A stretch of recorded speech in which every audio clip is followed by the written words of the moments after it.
Friends, Radhe Radhe, हर हर महादेव। मैं मीनाक्षी एक बार फिर से आपके सामने अपने अगले वीडियो के साथ प्रेजेंट हुई हूँ।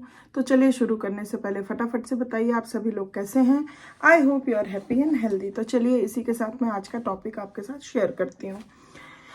आज के भी टॉपिक में हम एडोलेसेंट्स के बारे में ही कुछ बातें करेंगे। जैसा कि पिछले कुछ वीडियोस में हम उनके इंटरेस्ट के बारे में बहुत सारी बातें कर रहे थे, डिफरेंट टाइप ऑफ इंटरेस्ट उनके क्या क्या होते हैं। लास्ट वीडियो में हमने कुछ उनके रिलीजियस इंटरेस्ट के बारे में और उसमें पैटर्न ऑफ चेंजेस किस प्रकार से देखे जा सकते हैं, वो सारी बातें हमने जानकारी ली। आज भी बहुत ही हम कह सकते हैं रोचक टॉपिक है, इंटरेस्ट से ही रिलेटेड एडोलेसेंट्स के। वो है उनके स्टेटस सिंबल के प्रति जो उनकी रोचकता होती है, इंटरेस्ट होती है, वो किस प्रकार से डेवलप रहती है और किन किन चीज़ों से वो मतलब अपने हम कह सकते हैं कि स्टेटस को एज अ सिंबलाइज करते हैं। ये सारी जानकारियाँ हम इस सेशन में लेंगे और ऐसा वो क्यों करते हैं सब कुछ हम समझेंगे, जिससे हमें एडोलेसेंट्स के बारे में और भी बहुत सारी जानकारियाँ हासिल हो सकें और हम उनको अच्छे से समझ सकें। So I hope that will be remain in the session till then to get the whole information. And if you haven't subscribed my channel, please subscribe it to get these kind of videos later on also. So let us begin with the session. तो जब हम बात करते हैं interest in status symbols in adolescence, तो चलिए हम देखते हैं कि जो ये स्टेटस सिंबल्स होते हैं आर द प्रेस्टिज सिंबल्स। ये उनके लिए एक प्रेस्टिज सिंबल्स की तरह होता है that tell others that the person who has them is superior और a higher status in the group then other group members. तो ये एक प्रेस्टिज सिंबल की तरह वो अपने इसको इस्तेमाल में लाते हैं, जिससे कि वो दूसरों को ये सिंबलाइज कर सकें या दिखा सकें कि they are most superior in the status in the group as compared to the other members.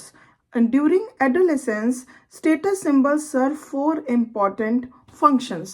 तो अगर हम adolescence में देखेंगे तो ये four important functions को शो करता है, सर्व करता है। जैसे they tell us others that the adolescent has a higher or even a higher socioeconomic status than other members of the peer group. तो ये सबसे पहले ये बताता है स्टेटस सिंबल कि जो भी एडोलेसेंट है वो हायर सोशियो इकोनॉमिक स्टेटस में है दूसरों से in the group, peer group में। नेक्स्ट अगर ये बताता है दूसरी बात, तो that the adolescent is superior in some achievement that is valued by the groups. तो जो एडोलेसेंट्स हैं वो किसी न किसी अचीवमेंट में सुपीरियर हैं और वो वैल्यू किए जा रहे हैं उस वजह से ग्रुप में। तो ये उनका स्टेटस सिंबल जो है वो उस बात पे सर्व करता है। नेक्स्ट बात जो है कि that the adolescent is affiliated with the group and is an accepted member of it because of appearance or actions similar to those of other group members। तो ये भी बताता है कि जो एडोलेसेंट है वो एफिलिएटेड है ग्रुप से एंड जो वो एक एक्सेप्टेड मेंबर के रूप में एफिलिएटेड है और एक्सेप्टेड किया गया है by the group because of their appearance और एक्शंस, क्योंकि उसके अपीयरेंस और एक्शंस जो हैं वो सिमिलर है those of the other group member. And last but not the least जो बात स्टेटस सिंबल सर्व करता है एडोलेसेंट्स के लिए, that the adolescent has a near adult status in society. कि वो एक मतलब जब एडोलेसेंट पीरियड एंड टुवर्ड्स होता है तो वो एडल्ट्स के नियर एडल्ट्स में घुसने वाला स्टेज होता है। तो नियर एडल्ट्स जो हैं वो एक नियर एडल्ट का स्टेटस बना के रखते हैं, जिससे उनकी प्रेस्टीज और उनका जो एक मापदंड है वो काफ़ी अच्छा बनता है, स्टेटस अच्छा बनता है पीयर ग्रुप में। तो इस तरह से ये जो है स्टेटस सिंबल चार इंपॉर्टेंट फंक्शंस को सर्व करता है। बिकॉज बीइंग ग्रोन अप और near adults means so much to almost all American adolescents of today, a new type of status symbol has become popular among them। तो grown up और या फिर हम कह सकते हैं नियर एडल्ट्स का मतलब ये होता है, खास करके ऑलमोस्ट अगर हम अमेरिकन एडोलेसेंट्स को आज के दिन में देखें तो it's a new type of status symbol हो चुका है that become popular among them. मतलब एक नियर एडल्ट्स या ग्रोन अप के रूप में, मतलब ये उनका एक स्टेटस सिंबल के रूप में इसको माना गया है। It is known as engaging in tabooed pleasures. तो इसको इसलिए माना गया कि इसके साथ एक टैबूड प्लेजर्स इन्वॉल्व किया गया है in the form of recreation that are thought of as symbolic of adults. तो इसको एक टैबू फॉर्म में लिया गया है, जो कि उनके लिए एक प्लेजर प्रोवाइडर है, जहाँ पे इसको एक रिक्रिएशनल फॉर्म में देखा जा सकता है, और ये एक थॉट बना है कि it is the symbolic of adults. ऐसा करने से मतलब एक सिंबल बनता है कि हाँ, they are now grown up like an adults. तो इस तरीके का मतलब एक टैबूड प्लेजर बन गया। And which parents and teachers maintain adolescents are too young to engage in. जिस चीज़ को पेरेंट्स या टीचर्स अभी जो है नहीं मानते, क्योंकि उनको लगता है कि इस तरह के रिक्रिएशनल या जो भी फॉर्म ऑफ प्लेजर्स वो फील करना चाहते हैं या करना चाहते हैं, for that they were very too young to do all these kind of. But उनके लिए ये एज अ स्टेटस सिंबल बन चुका है कि कुछ ऐसे रिक्रिएशनल फॉर्म्स को करना, ऐसे टैबूड प्लेजर्स को करना, जिससे उनका स्टेटस जो है एज अ ग्रोन अप और एज अ एडल्ट्स शो हो दूसरों को। जैसे कि हम ये कुछ फॉर्म देख सकते हैं, ये टैबूड फॉर्म्स, रिक्रिएशनल फॉर्म्स क्या हैं। जैसे कि फॉर एग्जांपल स्मोकिंग को अगर हम लेते हैं तो it often begins in junior high school और इवन बिफोर। या तो ये जूनियर हाई स्कूल में या उससे पहले भी बच्चों के अंदर देखी जा सकती है। By the time boys and girls reach senior high school, smoking is a wide spread practice for different social activities and even in forbidden areas such as on the school grounds। तो जैसे जैसे boys and girls जो हैं high school में reach कर जाते हैं, तो ये जो स्मोकिंग है ये एक वाइड स्प्रेड प्रैक्टिस बन जाता है इन डिफरेंट सोशल एक्टिविटीज़। और इवन जो एरियाज़ में ये चीज़ फॉरबिडन है, मनाही है, जैसे कि स्कूल ग्राउंड्स वगैरह में, वहाँ भी बच्चे छुप छुपा के करते हैं। Adolescents feel that they must confirm to peer group norms rather than to adult or institutional authority if they want others to identify them with the peer group and think of them as no longer children but near adults। तो यहाँ पे adolescents के मन में ये रहता है कि हमको ये पीयर ग्रुप, हम ये ऐसा इसलिए करेंगे कि we have to confirm the peer group norms. और उनको इससे मतलब नहीं है कि कोई भी एडल्ट या इंस्टीट्यूशनल अथॉरिटी मतलब क्या सोचेगी, बल्कि उनको ये लगता है कि इस तरह की चीज़ें करने पे उनको जो है आइडेंटिफाई किया जाएगा as a member of the peer group, और साथ ही साथ उनको नो लॉन्गर चिल्ड्रन समझा जाएगा, बल्कि नियर एडल्ट्स या एडल्ट्स के रूप में उनको देखना शुरू कर दिया जाएगा। उसी के साथ अगर हम देखें तो ड्रिंकिंग, मतलब स्मोकिंग के साथ साथ अगर हम देखें तो ड्रिंकिंग को भी is also become as a status symbol for girls as well as for boys. तो ड्रिंकिंग को भी मतलब बॉयज़ के साथ साथ गर्ल्स के लिए भी एक स्टेटस सिंबल के रूप में यूज़ करते हैं वो लोग। It begins earlier now during the junior high schools and sometimes at the end of elementary school years. तो ये अभी और भी जल्दी शुरू हो जाता है बच्चों के अंदर जब वो जूनियर हाई स्कूल्स में रहते हैं, और कभी कभी तो एलिमेंट्री स्कूल के एंड में ही ये चालू मतलब हो जाता है। दे वर टेकन ड्रिंक्स ऑल्सो। तो साथ साथ अगर हम ड्रिंकिंग के नेक्स्ट अगर साथ साथ देखें तो the use of drugs begins as a peer group activity. तो ड्रग्स को भी लेना एक पीयर ग्रुप एक्टिविटी के रूप में वो लोग लेने लगे हैं, even in the higher grades of elementary school and in junior high school.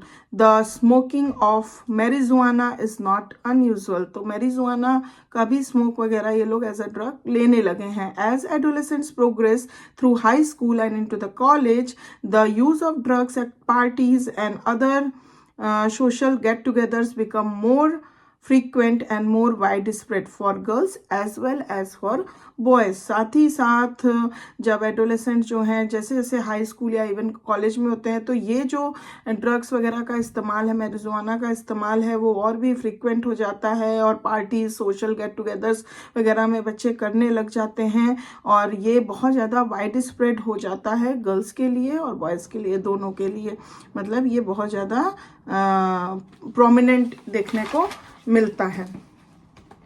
Many adolescents are motivated by a desire for independence from family restrictions, कुछ लोग जो ये सारी चीज़ें करते हैं, आप मतलब स्मोकिंग, ड्रिंकिंग, ड्रग्स टेकन, ये सारी चीज़ें जो होती हैं वो इसके लिए जो बच्चे मोटिवेटेड हो जाते हैं, it is because of the desire of having the independence and away from the restrictions of the parents and by a desire to increase their social acceptance, की उनका सोशल एक्सेप्टेंस का जो डिज़ायर रहता है, उन कारणों से भी बच्चे ये सब लेने लग जाते हैं, कंज्यूम करने लग जाते हैं। By confirming to the pattern of behaviour set by leaders in the peer group, अगर किसी भी ग्रुप के वो मेंबर हैं और अगर उसका जो लीडर है पीयर ग्रुप का, उन्होंने एक सेट कर दिया है कि you have to do these kind of behaviours and you have to consume these kind of things to maintain the status of the group, तो उसको कंफर्म करने के लिए भी कुछ बच्चे जो हैं ये सब करने लग जाते हैं। एंड और even bye a desire for adventure, और कुछ बच्चे हैं कुछ एडवेंचरस फील करने के लिए, एडवेंचर करने के लिए भी इन सब चीज़ों को इस्तेमाल में लेते हैं। That many adolescents are motivated to use drugs out of boredom, और कुछ ऐसे एडोलेसेंट्स हैं जो बोर्डम के वजह से भी ड्रग्स को लेना शुरू कर देते हैं। Almost all adolescents will use drugs occasionally, बहुत सारे ऐसे एडोलेसेंट्स हैं जो ओकेजनली ड्रग्स को लेते हैं आउट ऑफ क्यूरोसिटी के चलते, और desire to confirm to the pattern of behaviour that are popular among members of the crowd, और ज़्यादातर इस डिज़ायर में कि वो किसी पैटर्न्स ऑफ बिहेवियर को कंफर्मेशन दे रहे हैं जो कि बहुत पॉपुलर है मेंबर्स ऑफ द क्राउड, मतलब बहुत सारे लोगों का जो एक पॉपुलर एक मापदंड बन चुका है, उसको कंफर्म करने के लिए भी कुछ बच्चे जो हैं वो इसका इस्तेमाल करते हैं। But there are certain types of adolescents who are likely